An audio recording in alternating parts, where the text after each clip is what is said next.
Welcome back, Cutie Pie. Who are our heroes of crypto? Do they have our best interests at heart? Or are we merely exit liquidity for them? I want you to think about who we revere as champions and who we call poopy faces. Is it what it seems? Not all the time, man. You see, when I came to crypto, I came in here, okay? There was a Bitcoin Cash debacle. And boy, was everyone angry. Even I was angry. I was looking at Bitcoin Cash like, cash grab, decentralization, no. Because Bitcoin Cash wanted to fork Bitcoin. And when you look back, it actually had pretty noble, it had a right frame of mind, but the marketing was not done right, okay? And it was too early. That means the marketing was not done right, okay? So we're going to explore, man, because Roger Ver, most people don't know who he is now. He was called Bitcoin Jesus. He sold his Lambo to buy Bitcoin in 2001 or something. Look, he bought 280,000 Bitcoin. Now, I've heard the real number is actually 400,000, okay? But that number is so absurdly big, if I wrote that down, you wouldn't believe me. He bought Bitcoin at 280,000 Bitcoin at $1. Do you know what this means? Roger Ver bought Bitcoin. Okay, he bought Bitcoin. Bitcoin was considered, okay? You can go verify. Don't even rely on my words. Go and look up the articles around here. Bitcoin was considered a cult, a terrorist asset, right? A child abuser community coin thing, right? Weirdos who follow this Satoshi dude, right? Didn't call everyone wrecked plebs, but they were implying you're all wrecked plebs because Satoshi has dumped and escaped, right? Also, stupid schizo people who think they're original, but people's currencies have been done before and all failed. So these are all true, man. These are all true. This is exactly, I've read the articles. I've read all the articles. That's exactly what they were saying, okay? All of these things, right? And Roger said, I think you're all poopy faces. I believe in freedom. I believe in liberty. I believe money should be separate from the state of the government. And I believe if we have more competition out there, we will have a better society. That's what he believed in. And he didn't just believe a little bit in it. He believed 280,000 Bitcoin worth of it. Okay? So he put his balls on the line and it went up, of course. So on the other hand, we got Michael Saylor. Now, Mikey has got 130,000 Bitcoin now. But his average price is $30,000. So literally, Michael Saylor bought Roger's 30,000x bag. This might trigger you. Don't shoot the messenger. Michael Saylor was exit liquidity for Roger Ver. It's true. So we all see each other as tiny little fish swimming. Oh, please, sir, give me an airdrop, sir. Please, $1,000, please. That's how we see ourselves. And these guys, there's a limited number of spots on the power table. There's 18 people. So when position number 7 wants to climb, he can't use millions of us to get there. We are too small. He actually has to get guy number 5 at the table to make a wrong move. That's the game these guys are playing. It's a different game, okay? We are low level.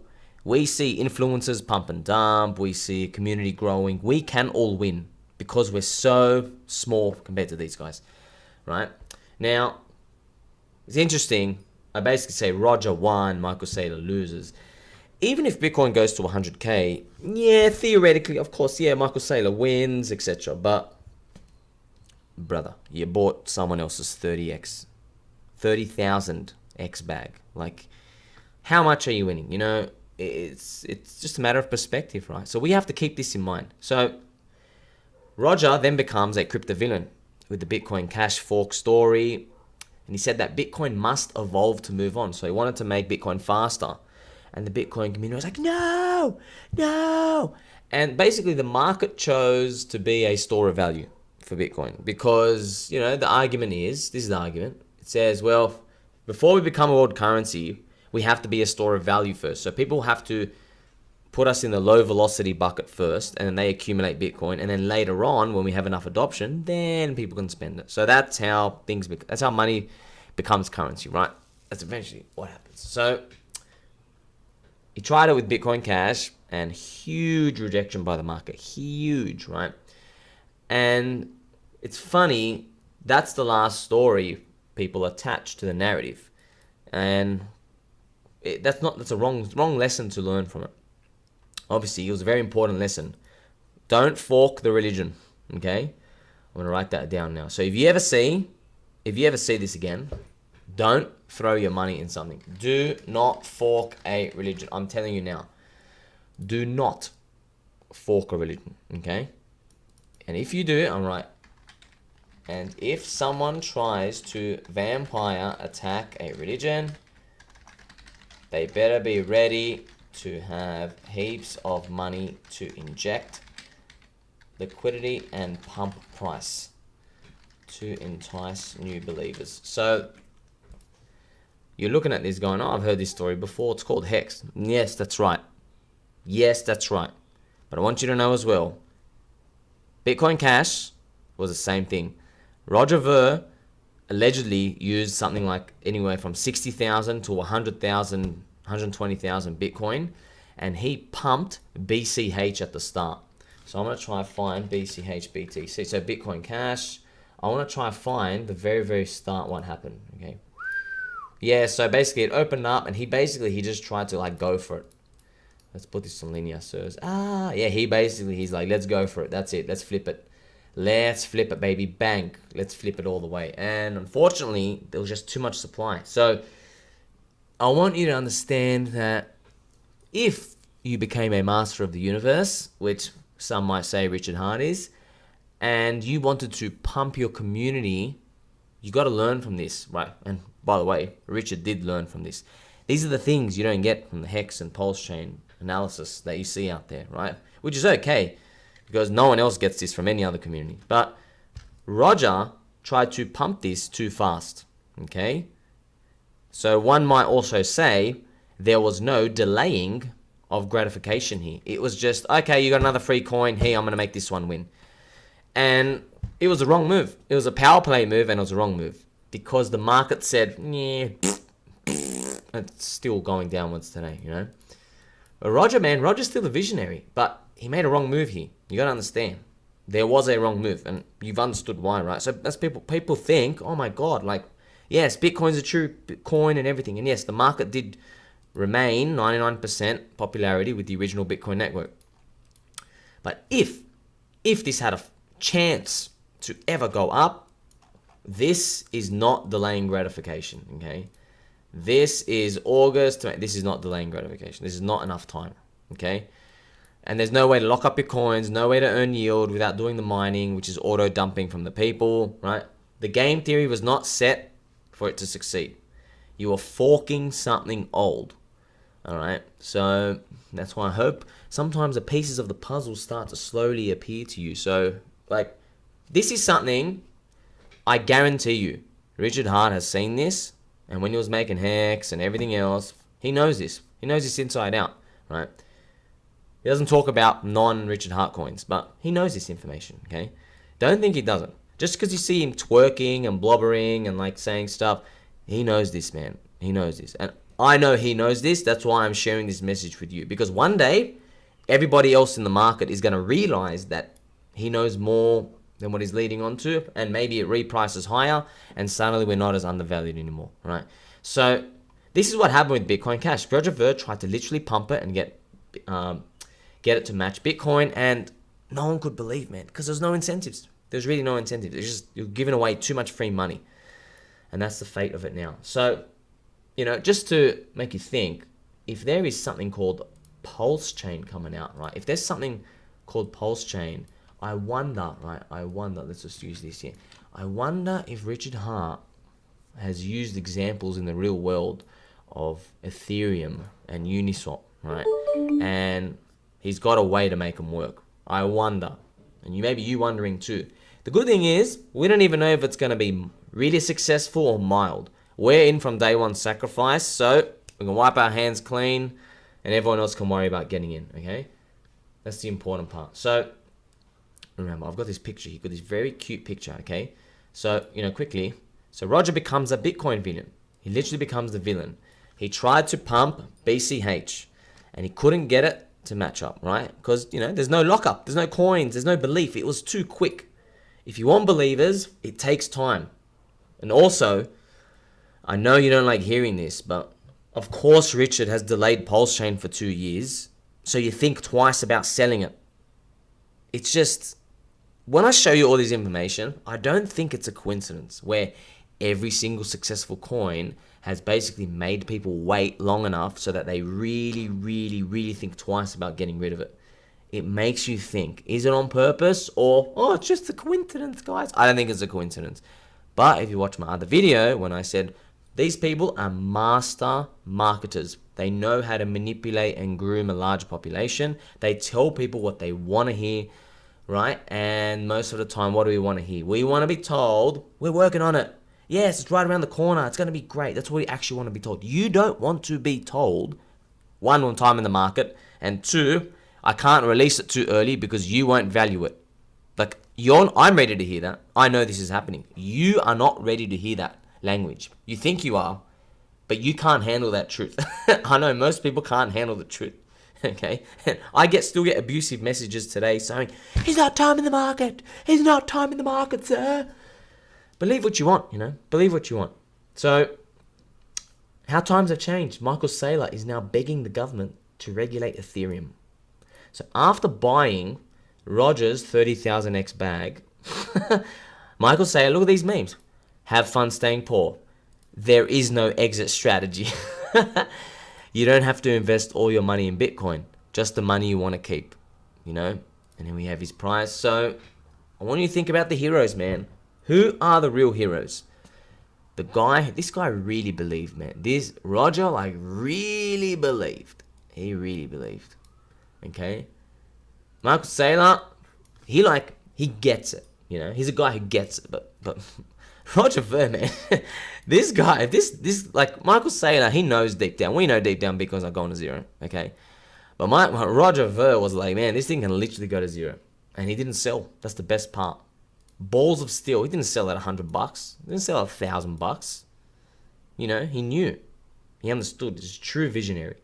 So it is something to think about here. And he even made a message for the Pulse Chain and Hex community. He says he supports free speech, freedom, liberty, freedom of movement, right? Very interesting, He doesn't even say, but you can tell he's probably sacrificed for Pulse Chain. They're on the same level. These people are visionaries, man. And I pay attention to the people that everyone hates in the crypto industry. And it's interesting to find out why. You know what, friends? You actually go back, a lot of the people who are hated, right? That you go to ask the average normie out there who likes, Matic and Ethereum and Polygon and all this other stuff. Woohoo! People who just read generic influencer YouTube stuff, crypto, Twitter. You'll find the most hated people were actually loved at one point. And if you go and dig deep into why they were loved, you can you map out the story that, I think people have just lost the plot, People have lost the plot.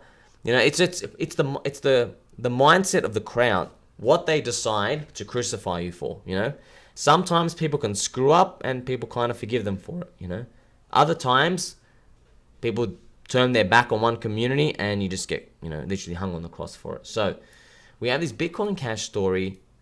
We're talking about Michael Saylor, and we know you don't want to attack a religion, but see, Roger Ver, when he joined, let's go back to this picture. When he joined Bitcoin, there was no religion, man. Roger Ver, he believed, firstly, Bitcoin was a car crash. It only had everyone's attention for a short time. But Roger had such vision. He goes, no, this can be a religion, and the greatest religion of all time. That's how visionary this guy was, right? Michael Saylor, he came in like, just after me, a couple of years later, whatever. The religion was already there, man. The religion was already there. The temples were set up. You had the believers. You had the Bitcoin tattoos. You had the wheels were in motion already, okay? So he's joining the religion, and now he's saying we're the only religion, okay? That's a completely different visionary mindset to Roger. So I just want you to think these stories, they're very interesting, because we knew we're never going to have the brains that these people have. We're probably never going to make the impact they have. But we have to learn from their footsteps. Because when we learn from their footsteps, we'll be able to kill it. You just need one home run. You need one home run. And, you can only be loud so much. Assets only get underpriced for a certain amount of time. And when that time is up, you better believe it's actually up. Like your multiplier from the bottom of, say, a coin like Chainlink, I think my multiplier is like 30x, yeah? But if it retraces back to halfway in the range, back to say 20, 25 bucks, your multiplier is down to like, 6 to 8x. I mean, which is good, but it ain't 30, right? Completely different, man. Completely different. Same thing with Hex. Maybe the bottom's like 80x or 130x. You go back to the middle of the range, maybe it's down to like 8x, maybe from 20 cents to $1.60, okay? This is really important. As we go on in the cycles, as you have less perceived risk, you're going to get less perceived reward, man. You really are. Like, we can see now, man, like, this was early, This was early. This is early. What are we in here, man? We are like blue chip. Maybe BlackRock comes in, shills it to some countries, Bitcoin spot ETF then, And don't get me wrong, we love Bitcoin when everything go up, but how much, man? Are you going to get to 30x? Are you going to be able to... See, a 30x is powerful, because a 30x is... If you put 6 months wage into a 30x, you come out with 10 years of income. Right? Isn't that beautiful? Right? No, sorry. 6 months wage, you get 15 years. Sorry. 15 years. So you put, 0.5 years. Wow. Isn't that crazy, friends? Isn't that crazy? And then, look at the difference, right? If you put 0.5 years into like a 6x, and you have to sell the top, you only get 3 years income. I mean, just think about that. One could be literally retirement, and one is, okay, yeah, I've got 3 years of playing around again. Completely different. One literally changes your life, okay? They're literally, this one changes your life. The one on top changes your life. If you buy in the depression, if you buy with the visionaries when there's maximum perceived risk, right? You get the chance at retirement. But if you want to be like a cucumber rider with everyone else, you're going to get your 6x, your 8x, which is still good, man. It's still good, but look at the upside you're getting, And maybe, hopefully one day, we come across something, and this freak of nature, makes a 30,000x, Who knows? So, the story of crypto is not done, but we're going to evaluate, man. This whole point of this video, just think about the heroes that get thrown in our face. Are they even heroes? And why are they heroes? We have visionary Roger Ver, and we've got Saylor. He's literally buying the top, man. He's now bag holding Bitcoin in cycle number 4. Okay? Roger was a cycle 0 believer. Visionary. Can you get even more visionary than that? Makes you think, right? It also, right, my final point's going to be this. This is going to blow your mind. Look at Roger Ver and his success. Being an early investor, Bitcoin, he believes in freedom, liberty, all that movement, right? It makes you think, right? So what does that say about Bitcoin Cash's intention? So we go back to Bitcoin Cash, right? You're looking at this chart, you go, yeah, pump and dump, going to 0, okay? But think about Roger Ver. So I'm going to grab Roger, right? I want to grab Roger. Okay, so Roger, he understood Bitcoin at the start. And his message is that Bitcoin is going to lose to competition over time. It's going to have a tough battle ahead because it's not adapting. That was what his message is, okay? And no one listened. No one listened. So basically, I want you to understand, right? So Roger is a level 10 out of 10 visionary. So, so for example, so me and you, right? So comparison, okay? Me and you, right? We are 10 people. No, there's 100 people on a boat. 100 people on the boat. On the boat, right? 10 people, me and your side. 90 people other side. Okay? That's us. And you think, oh, that's pretty good. We're going to kill it. And you're right. We are going to kill it together, all right? We are going to kill it. But Roger, okay? But Roger is next level, okay? Roger is one person on a boat. The other side has 499 people. I'm not even joking. That's literally how high level this guy is, okay? He's literally that visionary forward. No one can understand him, And there are a few other people and leaders, but when they see this far, Vitalik's one of them. Roger's one of them. Richard Hart's one of them. Sergey's one of them, founder of Chainlink. There are people, they're so early, man. They're freaking so early. Before there are candles to go off. Before there are charts. These people can see it. And that's what we've come across. So I'm telling you now, Bitcoin Cash had the right idea. It's just too early. It's just too early, It's just the marketing message was not done enough to recruit enough people. So think about it. The guy is super, super, super visionary early saying, Bitcoin, you've got to change, man. Developers, we've got to make better GUI, which is graphical user interface. We've got to update our stuff, I think Bitcoin Cash has a DeFi mechanism in it and wants to do more smart contracts. I heard rumors of that. Maybe it still has it, right? You can kind of see, he could see it. He could just see it in 2017, It makes you wonder, if he did this in 2022, how would it be differently? I can start to see the opinions of the people are changing. They're changing because we're all now starting to see how right they were. You know why? We now have evidence, almost too much confirmation. So Bitcoin, its price has let us down. It has, This is no joke, okay? 5 years break even when they printed plus 37% money supply in 2 years, okay? Still break even. That's very, very bad, okay? And second confirmation, right? We have Ethereum, ETH BTC going up, all right? That's a second confirmation, okay? And the third confirmation, you will see friends not even asking what Bitcoin is anymore. So, and I'm just going straight to dogs, memes, NFT, Ponzi, fun, DEX trading, MetaMask, right? That's the third confirmation. Look around you. Look around you. No one's asking, oh, what's Bitcoin, decentralization? Woo!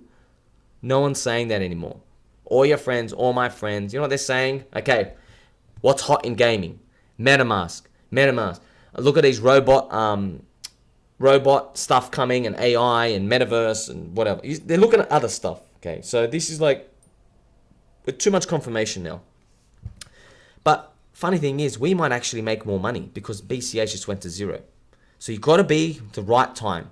I personally believe that's my whole thesis. My whole thesis is the next wave of people coming in are going to overwhelm all of us in numbers because there's only 5% of the world in crypto now. Maybe the next one gets to 15 or 25%.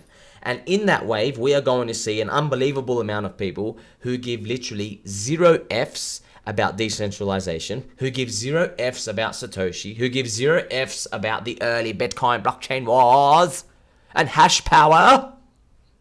They're going to give 0 Fs about. That's what my thesis is. And so they're going to go straight for the you-know-whats. The Ponzis, the DeFi gardens, the DEXs, the NFTs, the memes, the playground, the casino, the fun stuff. That's what they're coming for. Until next time, friends, I love you all.